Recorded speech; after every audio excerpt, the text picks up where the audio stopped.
There we go. Hi, welcome to the tribe. I'm Julia Marie, and I'll be talking with Willem today about having control of your life. So, Willem, the floor is all yours. All right. Yeah, thank you for introducing me. I just wanted to talk about being able to live your life instead of having your life being lived. I mean, that's something I have experienced for the longest time, like things just happening, not knowing how to react, and you're more reactive than you're active. Yeah. So, what's the first step for you in having control of your life? Where does that start? Well, you know, it started for me when I was, I think, 16. I um I just finished judo, and I was in my puberty, and I wasn't very secure about myself. I didn't feel very good about myself. My self image was very poor. So I Yeah. started going to the gym. And to me, the great thing about a gym is it's a place where you can teach yourself how to move well, and it's a place Hmm. where you sort of prepare yourself for life. So that's where it started. It's just, I don't like to use the word wrong and right. It's just the information that I got from friends, from YouTube, and people around me was, let's just call it inadequate. Yeah. But so then starting from the gym, so that allowed you to have more control on your life. Yeah. But was it just on the physical aspect, or do you think that it went deeper and emotionally? Well, look, when I was younger, I was very much a boy, so there wasn't a lot of feeling involved. I mean, back then it was usually biceps, triceps, chest, back, legs, and it was just building muscle. And I wanted to get the number up. I wanted to be able to push more weight. I want to be able to Yeah. be heavier. But in the end, what I wanted is I wanted to feel good about myself. That's basically how it started. Yeah. Because I mean, I know you and the way that you work, and now the way that you train and that you also train other people, it's not all about just the physical aspect of the training. You go much deeper. Um, can you talk a bit more about that and the way that emotionally you can gain control of yourself through training, maybe? Well, it started with StrongFit, and StrongFit is well, it's a business that talks about controlling yourself, about torque. I won't go in on that too much, but what I've done myself is I've used their principles, and I've added some stuff myself. And what I've done is I've started at the basics, like at the organism level. And what I mean by that is when you're looking at any kind of organism, every organism wants to keep a balance, right? We call it Mm-hmm. homeostasis. And homeostasis is basically, when do I need to sleep? When my blood sugar drops below a certain value, I need to eat, or um, when it's getting cold, I want to get warm. But homeostasis is not the whole story. There's also something Mm-hmm. called allostasis, which is actually far more interesting. Like, what do you know about allostasis? Have you ever heard of it?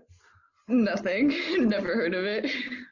Okay. But this is what I love about talking about you. You bring up these new words that no one has ever heard about, except if you're really in the business, and then you just explain it in a way that makes sense, and you just understand immediately. So go ahead and explain. Well, look, if I'm explaining a certain principle, and after 2, 3 minutes you're still like, I don't know what he's talking about, it means that I don't know it myself. I mean, I like to use certain big words. Hmm. I like to use jargon because it elevates the conversation. But you know, trust me, by the end of this podcast, people will know exactly what it is. Okay, so allostasis is basically the same as homeostasis. It is keeping a balance. But what Okay. allostasis is different. Let's say you're sitting in a chair and you're reading a book. Well, reading a book doesn't require a lot of energy, right? You're very Mm-hmm. calm, your heart rate is low, and a thought pops in your head, and you're like, oh, I just need to get something out of the fridge. So your Mm-hmm. body knows, okay, I'm going to be standing up in a second, which requires energy, right? Mm-hmm. So your body prepares itself in order to be able to stand up. So it raises your blood pressure, your heart rate goes up, and that's what we call allostasis. So your body prepares itself for future events. Okay. And look, standing up from a chair is very arbitrary, but it becomes a lot bigger too. We're then talking about allostatic loads. And allostatic load might be the COVID, the fact that there is a stressful situation that might Mm-hmm. require you to expend more energy to be safe, be okay. Or Okay. let's say the Third World War would break out. That's also called an allostatic load. Your body is preparing itself for future events in order to be safe. Okay. And I'm going to be using another big word. Do you have any questions on allostasis? No, I think I got it. So for the people listening, allostasis is basically the organism trying to keep a balance, keeping in mind future events. What is going to come your way, and what do you need to do now in order to be prepared for what's to come? Because when you're looking at an organism always wants to be safe first, be away from harm, and then once that's solved, you want to actually think about prolonging, like reproduction, foraging for food, building a house. But it's always first about, am I safe? Mm-hmm. And the next part is, when I learned about this, like when I got the concept, it blew my mind. It's called active inference, or the mathematical equation called Bayesian inference. Also a very expensive word. Have I Uh-huh. talked to you about that before? Have I? I think you've talked to me about active inference. I'm pretty sure. What do you remember? Oh, I don't remember. But I've heard that word, and it must have been from you because I don't see who else. It's actually not a very hard concept. It's something I got from quantum mechanics, which sounds very intricate and very difficult, but also quantum mechanics isn't very difficult to understand. Yeah. Basically, the way your body works, I'm not talking about your brain, because it's not just your brain, it's your whole body tries to Mm-hmm. predict what is going to happen. Okay. And it does that by getting information via active inference. So let's say the question is the person in front of me angry with me? Mm-hmm. What your body's going to do then is use active inference and take all these data points. So I'm going to look at the person's pupils. Are they dilated or not? Mm-hmm. Facial muscles, are they contracted? Mm-hmm. What have we talked about before? Is it warm? Is it cold? There's even, this is also really freaking cool, actually. Yeah, I'm getting excited, actually. But it turns out that your heart radiates an Yeah. electromagnetic field. So if I sit in front of you, your heart sends out signals that my heart can interpret. No So way. that aside, I'm using active inference to estimate the probability that the person is angry, and then that the person Mm-hmm. is angry with me. Yeah. And well, if the person is angry, then the next question is, okay, what's the likelihood of this person attacking me? And then another question might be, if this person were to attack me, would I be in harm? Would I be in danger? Well, if it's a kid of 5 years old, probably not. If the kid has a gun, maybe. But do you not think that, I mean, okay, you can have all this, active inference, and maybe you can find out that, oh yeah, the person is angry, and then you think the person is angry with me, Hmm. but that is actually not the case. So then what do you do with that information that you've collected that may be faulty? Well, that's quite interesting because you have to realize it's perception. It is my perception of the Okay. information I've been given. Because at first Hmm. it's just raw data. Yeah. It's just raw data, and via my past experiences, I'm like, okay, I know this person. I've dealt with this person before. I know this person hasn't liked me in the past. Yeah. So what's going to happen? Your body's going to use allostasis, and it's going to sort of get prepared for the future. And Okay. now the observation comes. So my body has Hmm. predicted this person is angry with me and is probably going to hit me in 5 seconds, right? Yeah. So I'm getting anxious. I'm like, ooh, okay, I have to be active. And then the observation is what's actually happening. And the difference between what did I expect and what actually happened is something we call a somatic error. Hmm. So I'll give you an example. Can you tell me about a time when you were very stressed out about something happening in your life, but it didn't turn out to be as stressful as you thought? Can you give me an example? Oh,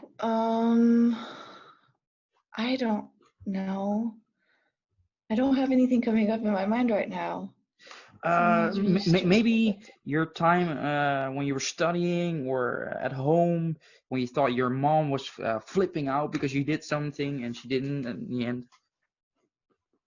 Oh my god. Well, I'm so okay, well we'll just give a general example because I don't want to say I'm a stressed out person in life, but when situations come up and I know that I have to deal with them, I tend to be stressed and overthink maybe and put myself down. And then in the end when I've gone through that situation, I realize, oh well, this was not that bad and I have what it takes um to yeah, to overpass those difficulties. Yeah, exactly. So what you did, you had a prediction saying, okay, this is probably going to go wrong, that's probably going to go wrong, and I feel this way. And the observation was, oh, I'm actually fine. Yeah. So the next time you come in well, not the exact same situation, but a similar situation, you might not be as anxious. I mean, you Yeah. can imagine when you're, well, you've got a NATO internship coming up. It's a big thing. Imagine you coming to the office the first day. You're going to be a little bit anxious because you don't know what Yeah. to expect. Like you're Yeah. upregulating to a certain level, whereas you don't have to. Yeah. So there's going to be a slight somatic error. You think, oh, this is what's going to happen. Oh, but it's all right. It's not as bad as I thought. So the next day you're going to be less anxious. The day after you're going to be more relaxed and more relaxed. And maybe someday you come in and you made an error, you did something wrong, and your boss explodes in your face. That's also a somatic error. Yeah. So somatic errors are not wrong. It's just as long as you do something with them. As long as Yeah. you understand, okay, I was wrong, and I use that for future situations, Yeah. For improvement. for improvement. And here's where the interesting part comes. So I don't want to give out too much information because we have a saying in the Netherlands: when there's too many trees, you don't see the forest. Yeah. But your brain utilizes certain brain networks, Uh-huh. and one network is about thinking. Mhm. That's something we call the salience network. Mhm. This is a network that deduces patterns. Okay. Then you have the central executive network. That's the one that makes you go, let's do that. Let's take action. Okay. So I've thought of a plan. I've devised a pattern. I've made my predictions. Now we're going to take action and do something. We're going to change the world. Okay. And then last, you have the default mode network. That's the one that goes, okay, you've taken actions. We have the observation. How did that go? Or even more importantly, how do I feel about it? So let Okay. that sink in. Let that sink in for a second. Mhm. You first have, I'm taking in information. I'm absorbing what's going on. I'm feeling. I make a plan, I execute the plan, and lastly, I'm like, how do I feel? Because this is where morals and emotions come in. You're Mm-hmm. asking yourself, did my actions follow the constraints of society?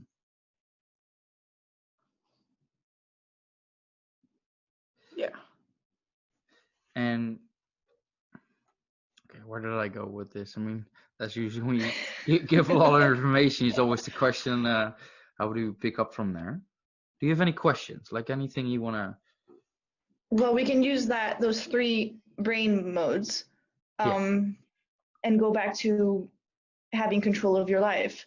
So do you think that essentially that is how you gain control of your life with, first of all, the thinking part, then the execution, and then the, thinking about what happened? Is Yeah. is that the thought process that goes through your mind for you? Well, I'll give you an example of something that I do throughout my life. That's something I've been doing every single day in order to get somewhere. Mm-hmm.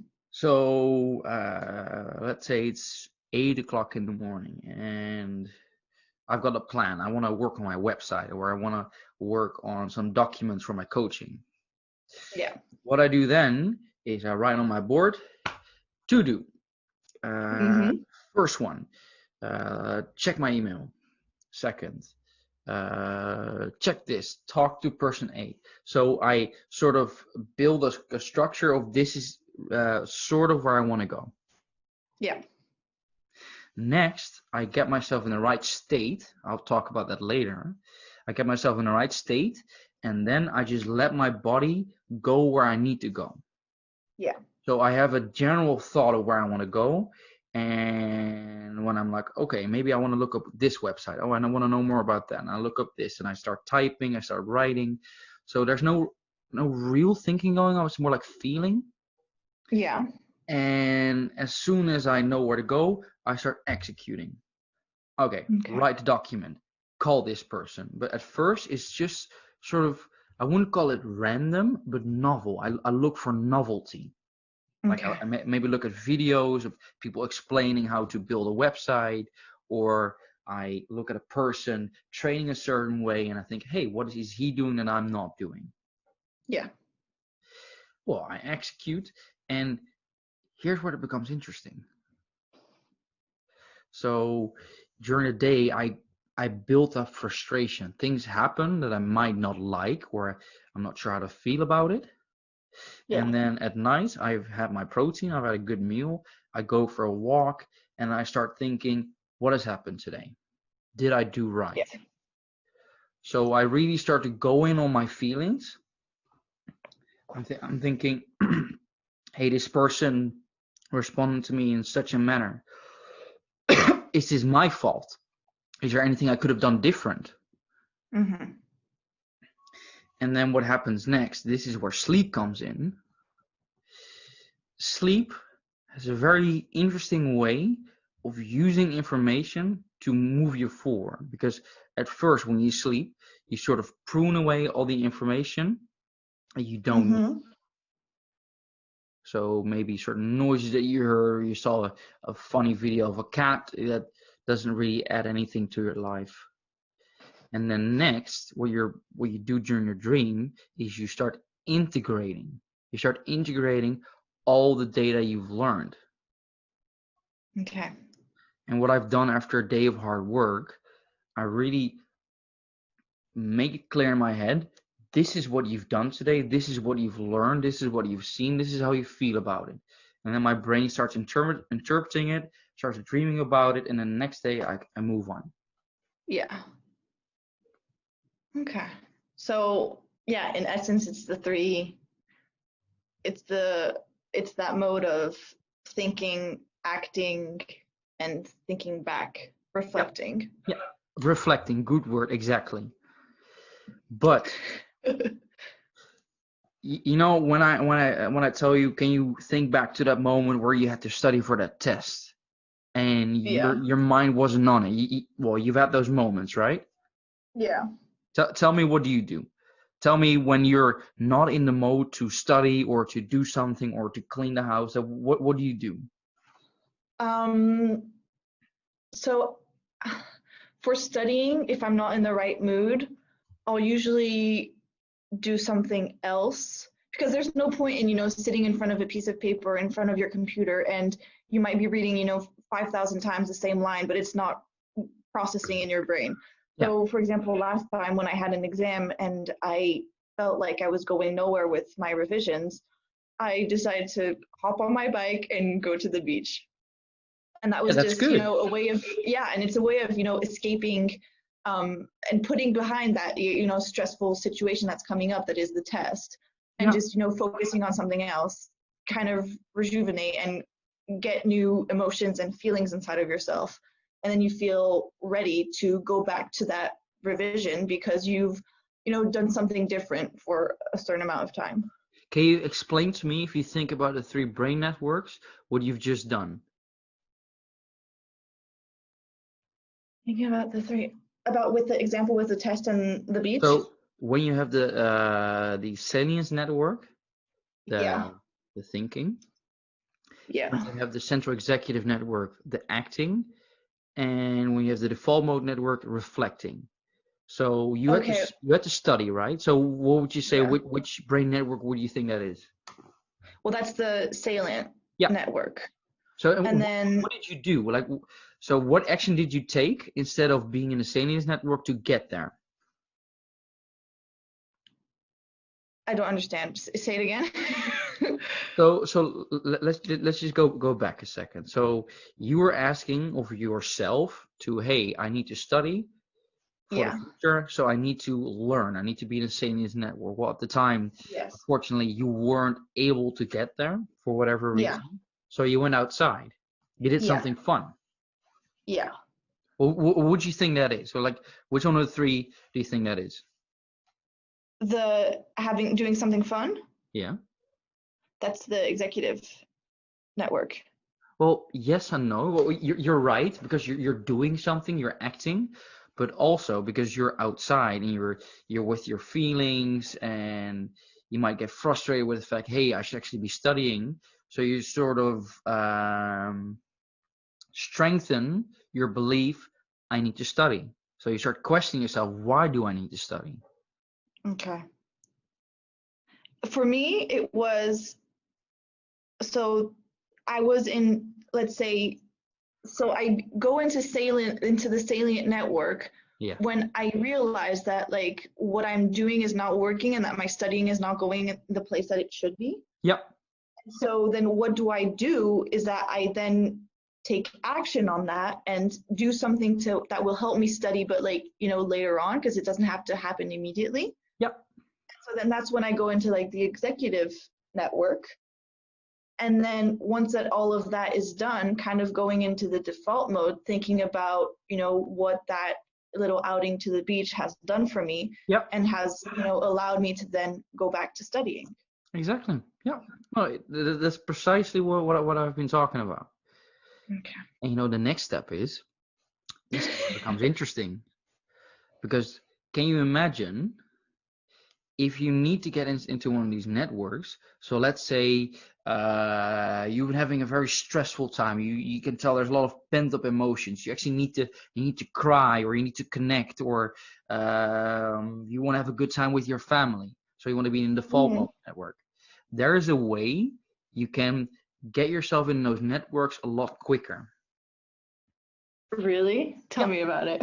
Well, before I tell you, I want to tell you how amazing it is what you can do with this. So it's Saturday and you need to clean the house, but you don't want to. There's a way you can get yourself in the right state to start cleaning. Tell us, because I think everybody wants to know what that is. Let's go back to active inference. Okay. So you at that moment want to undertake an action to get something done. You want to study for a test. You want to clean the house. You want to socialize with your friends. Yeah. The more signals you get stating that you should be doing something, the better your whole body understands that, hey, okay, now we need to do A, now we need to do B, now we need to do C. And this Yeah. is where methods and principles come in. Yeah. A method is simply do A, get B, or C. It's the same for everyone. So I recommend never going for a method. A method would be drink coffee before you study. That's a method. Okay. However, with a principle, you're buying your laptop. You tell yourself, I want to study for 2 hours because I want to get a good grade. And if I get a good grade, I'll be able to pass. I'll be able to blah, blah, blah, blah, blah, blah. But you're Yeah. constantly on your phone Yeah. because you're tired, right? Yeah. Which means you have to upregulate yourself. You have to upregulate your state, be more aroused. Not sexual arousal, but you need to be more aroused with what you do. Yeah. Now comes the principle. The principle is you need to arouse yourself to a certain level. Mm-hmm. And that can be done several ways. I can have coffee. I can do a certain breathing exercise. I can expose myself to light. I can watch an aggressive movie. I can listen to music. Mm-hmm. And you know what the primary difference is between when you're always taking coffee, you're doing all these things? No. Your body learns. Okay. Yeah. Your True. body recognizes a pattern. Your body realizes, hey, I feel a slight upregulation. Oh, that probably means you want to go there. I'll give you an example. I've been able to improve my sleep by down regulating myself. So whenever I have protein, I always eat it at night after 6 p.m. So when my whole body detects quote unquote protein, my body goes like, okay, we're gonna have to calm down. Okay. I might have a magnesium bath. Well, magnesium is a mineral that down regulates and sort of relaxes your muscles. So that's also down regulation. I refrain myself from watching very aggressive movies. If I watch a movie, then it has to be a nice, calm, relaxed movie. Yeah.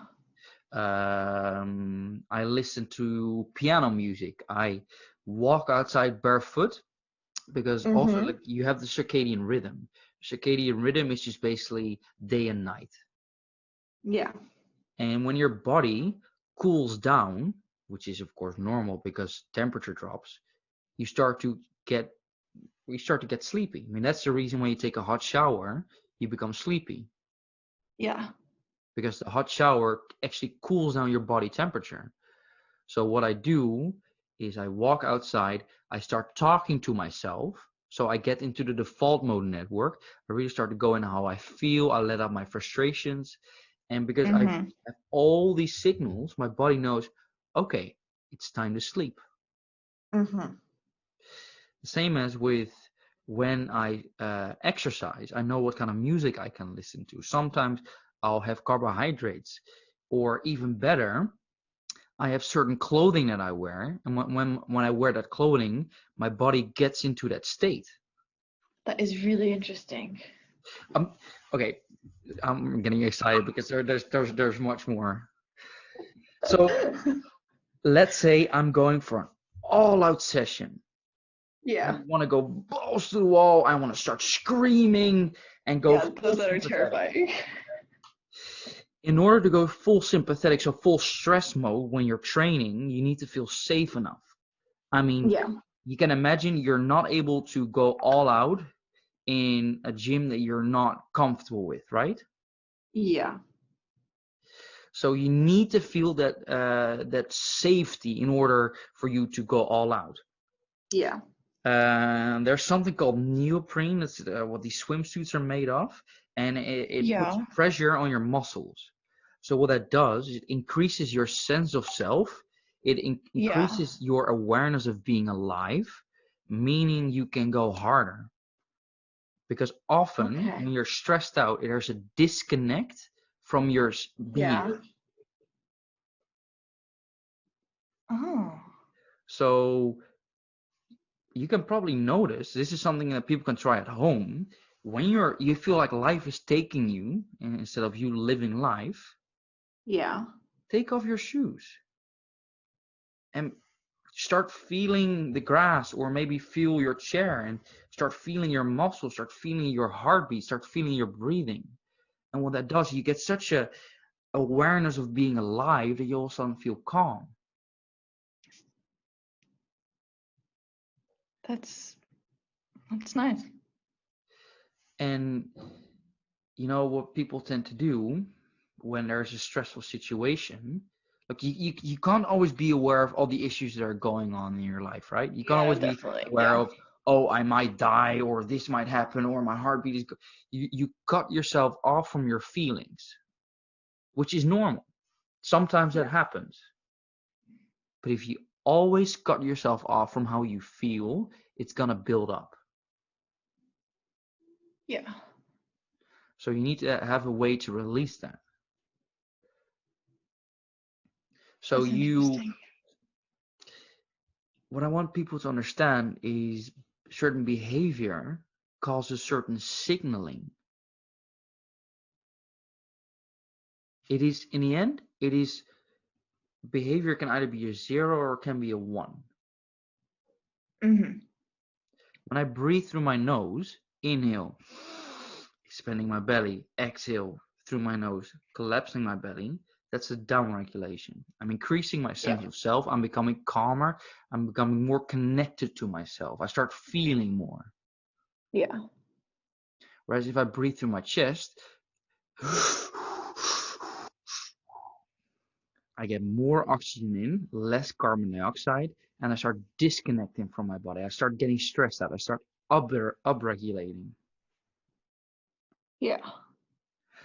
So when we're going back to taking control of your life, Yeah. you think to yourself, what do I need to do today? I need to go to school, so I need to be in a Salience network, but I'm too stressed out. You can have some fats.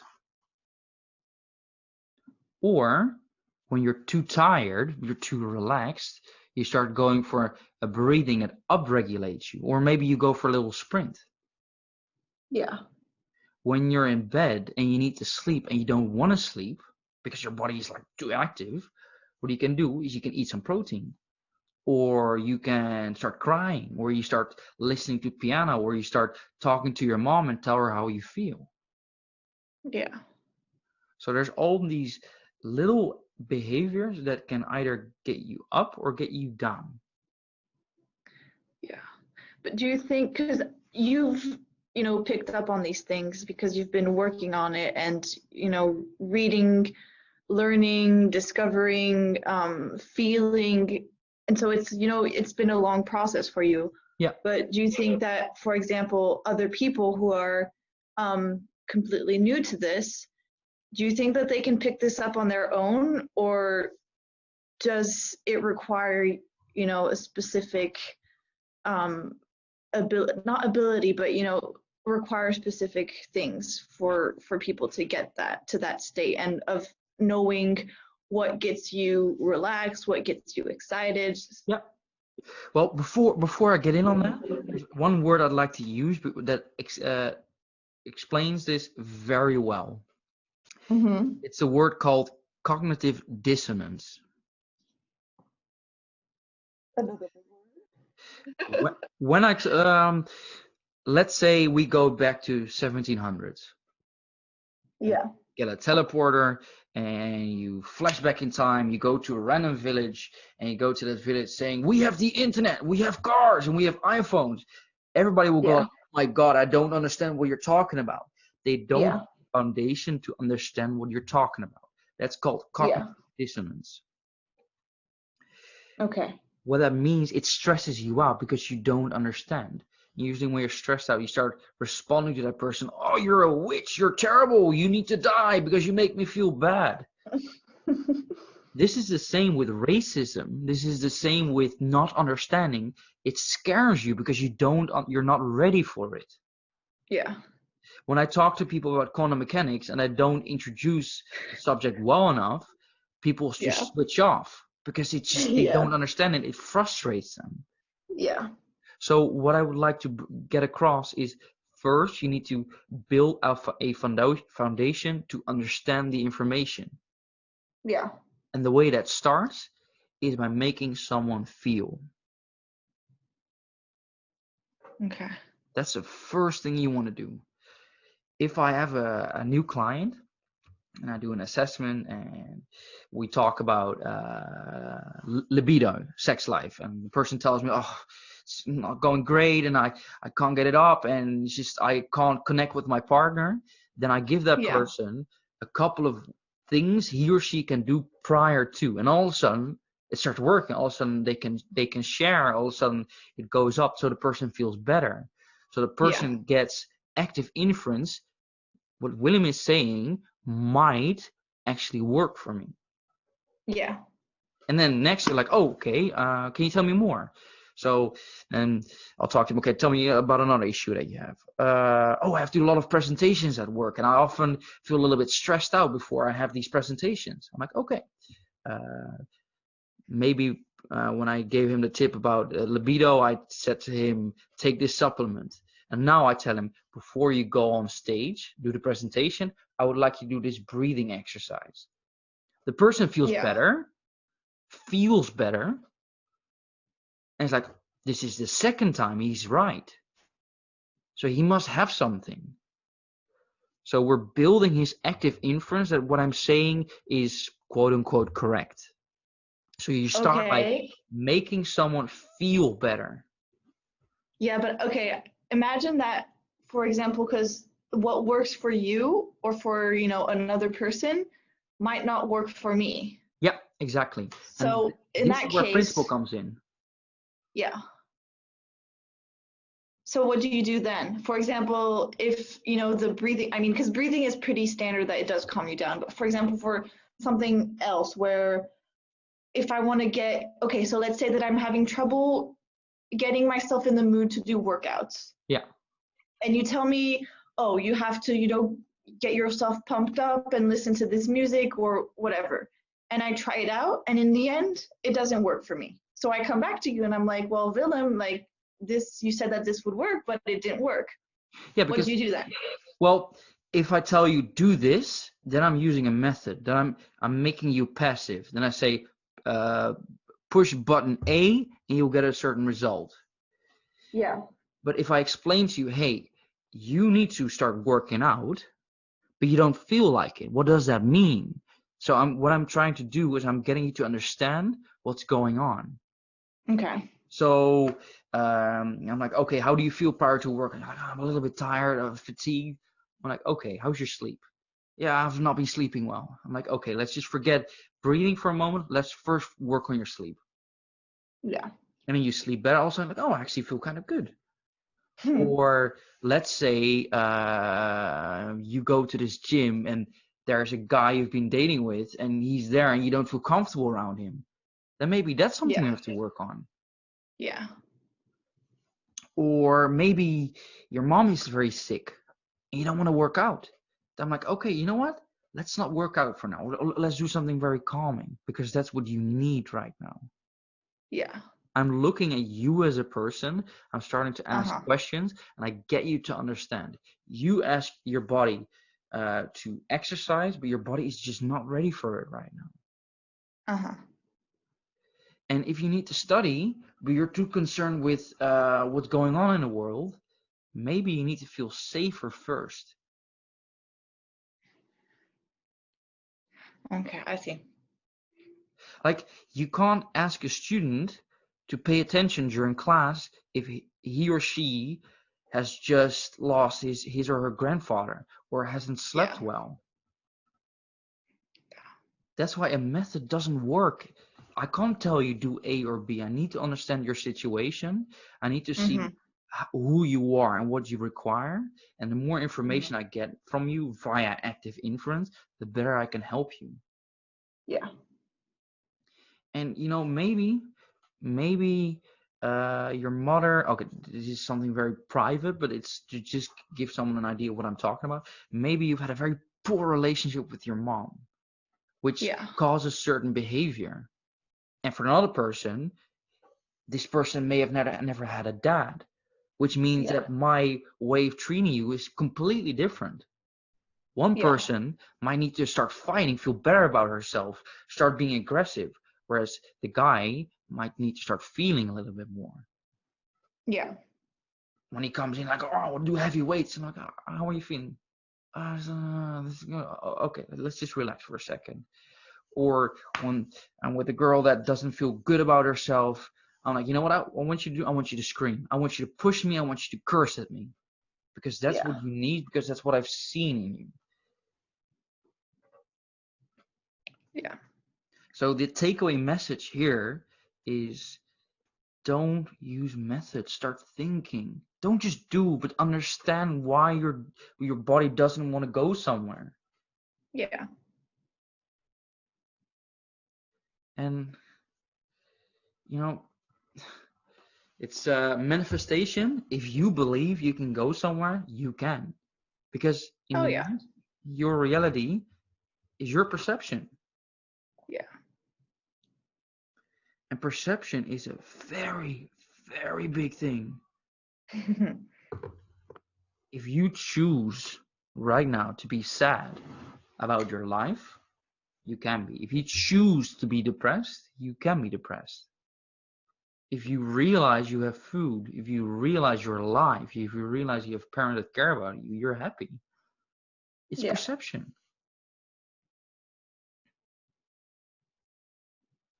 That's interesting. And I know this is a lot of information to take in. And I can imagine for you or for others that listen, I'm like, oh, I don't know where to start. I'll Where give would you tell people to start then? I'll tell you where to start. The next time you're training or you start exercising and you don't really feel like it, I want you to ask yourself, why do I not feel like exercising right now? I want you to understand why you're not ready at that moment and what you maybe need to do in order to get there. Yeah. Instead of taking pre-workout, maybe get some more sleep. Or maybe talk to your mom because you haven't talked to her for some time. Or maybe don't eat chicken before you train. Something like that. Yeah. Or when you want to study and you're not in the mode to study, ask yourself, why am I not able to focus right now? Yeah. Maybe I've just had a big meal, or maybe I've just heard terrible news. Consider why are you not ready for what you want to do, and maybe what do you need to do in order to get there? Yeah. Yeah, because it's okay to not be able to do what you want to do in that moment. What matters in the end is being able to get there and the process to get there. Absolutely. Absolutely. There's a lot to be said for just being okay with, hey, I'm not ready. I'll give you an example, something personal. So I'm working on my website right now, and I wanted to work on it, but I felt very blue. I felt very poorly. I was like, where's my life going? And it's not going the way I wanted to. So what I did, I was like, I am not ready right now. I'm just gonna go and walk through the woods for a couple of hours and just start feeling. And if I want to feel terrible about myself and sad, then I'm gonna feel sad. I'm gonna make it worse. I'm gonna make it terrible. And if I come home and I'm thinking, okay, let's go, then I'll do it. And if I don't, I'll have some food and chill out with friends. Yeah. And because I allow myself to feel that way, my body feels safe, feels heard. I cried this morning because I missed my family, and I allowed myself to be sad. I didn't withhold it because that's what needed to come out. I needed to cry, maybe. Yeah. You just go ahead. Control is a great thing, but sometimes you need to just listen to yourself and let it happen.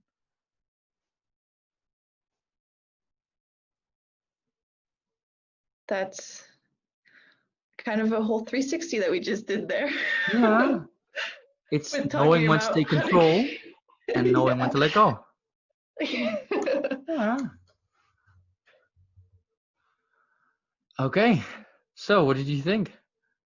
Is there anything you took away from this talk we had? I've got a lot of notes. Okay. Um, but yeah, just um,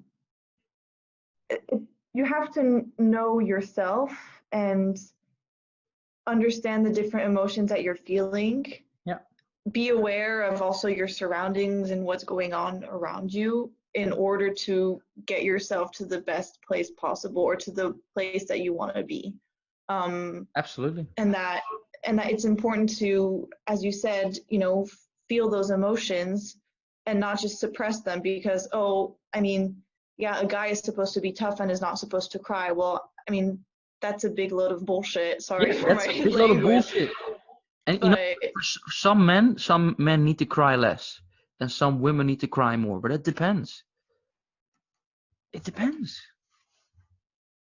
I mean, every individual is different, so no one functions in the same way. But as long as you understand your functioning and know what you have to do, Yeah, you'll eventually get there. It's just a thought process and a work on yourself of being um, being aligned with your emotions and your goals. yeah. And you know what? Realizing this can be very difficult because maybe for those of you that are listening, your relationship is terrible. Maybe you haven't chosen the right partner, and that is messing with you with everything that you do. Maybe you need to change that, and that's hard. I know because you think I need to be with this person. I need to feel safe, but deep down you know this is not right. Maybe you've chosen a job that is not your passion, which sucks the life out of you, and that's why you're not able to focus. So maybe you Yeah. need to ask yourself, am I in the right profession? And that's a tough conversation to have. I Oh yeah. completely understand that. But if you want to move on in life, you need to be fair to yourself. How do you feel and why do you feel that way? Mm-hmm. Maybe there's an issue with your dad you've never talked about, and maybe that's exactly what you need to be talking about. Because maybe the relationship you have with your dad is messing everything up in your life. I don't know. It's a tough conversation to have, but at least as long as you start asking, you can start to heal. Yeah. Okay. Um, that was a big one. Is there, is there anything else you still want to let out, or any questions, or talk about your own experiences, or? Well, it was supposed to be about you, so Oh, it's a two-way street. It's a two-way street. I don't know with what you want to. How do you want to finish this? What do you want to tell people, like as a punch, like as a big punchline? Start asking questions. I guess that's Perfect. yeah. That's simple, to the point, direct. Yeah. I mean, life is very complex, but the basics of life are actually quite simple. Mhm. Start asking questions, and you might figure out where to go. That sounds good. All right. Shall we finish it? Yeah. I'll leave that to you. Oh my God, I don't know what to say. Well, just thanks for listening, and I hope that this was useful and that you've learned some things and all gonna be able to gain control of your life. That's it. I like it. All right. See everybody next time. Bye.